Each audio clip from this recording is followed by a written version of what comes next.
আজ আমি বানাবো ছোলার ছাতুর শরবত। তার জন্য নিয়ে নিচ্ছি একটু চিনি, এ দেখো ছোলার ছাতু, আর এই যে নুন, আর আছে লেবু।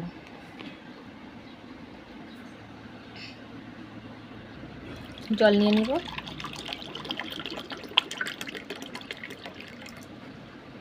ছাতুটাকে দিয়ে দিলাম,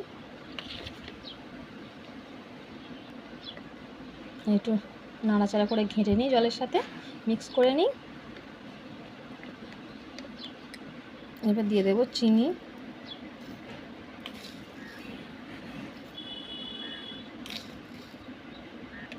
এবার চিনিটাকে একটু ছাতু আর জলটার সাথে একটু মিক্স করে নিই। এবার দিয়ে দেবো নুন, এ দেখো নুন। এবার দিয়ে দেবো লেবু, এবার একটু মিক্স করে নিই। তোমরা বানিয়ে দেখবে বাড়িতে বন্ধুরা, প্রচণ্ড সুন্দর হয় খেতে। আর এই গরমে ছোলার ছাতু খাওয়া খুব ভালো, স্বাস্থ্যের জন্য খুব উপকারী, পেট ঠান্ডা রাখে। একটা স্ট্র দিয়ে দিলাম।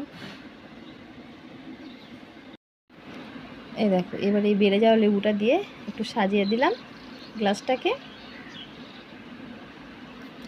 বন্ধুরা, যদি কারো ভালো লেগে থাকে প্লিজ সাবস্ক্রাইব এবং লাইক করবেন।